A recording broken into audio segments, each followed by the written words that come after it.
నా పేరు ముదునూరి వెంకటేశ్వరి నాగమణి. నరేంద్ర మోదీ గారు ఎన్నో రకాలు ఉచిత పథకాలు పెట్టారు. విశ్వకర్మ యోజనని 18 చేతి వృత్తుల వాళ్ళకి, మహిళలకు మిషన్ కుట్టి వాళ్ళకి, తర్వాత చెప్పులు కుట్టి వాళ్ళకి, బుట్టలల్లి వాళ్ళకి, లేసులు కుట్టి వాళ్ళకి, అలాగే వడ్డింగ్ పనులు చేసే వాళ్ళకి, అలాగే కమసాలకి 18 రకాల చేతి వృత్తుల వాళ్ళకి ట్రైనింగ్లు ఇచ్చి, ట్రైనింగ్ లో రోజుకి 500 రూపాయలు డబ్బులు బ్యాంకులో అకౌంట్లకు పడుతున్నాయి వాళ్ళకి. తర్వాత వాళ్ళకి ట్రైనింగ్ అయ్యాక 15,000 రూపాయలు పనిముట్లు కొనుక్కోవడానికి ఇస్తున్నారు. నరేంద్ర మోదీ గారు చాలా మంచి పనులు చేస్తున్నారు. మళ్ళా ఆయన రావాలని ప్రజలందరం మేము కోరుకుంటున్నాం. అలాగే శ్రీనివాస వర్మ గారు 35 సంవత్సరాల మట్టి పార్టీలో ఎన్నో సేవలు చేశారు.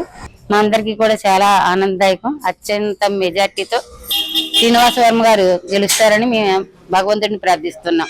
కమలం పువ్వు గుర్తుకే మన ఓటు. విజయ్ భవ.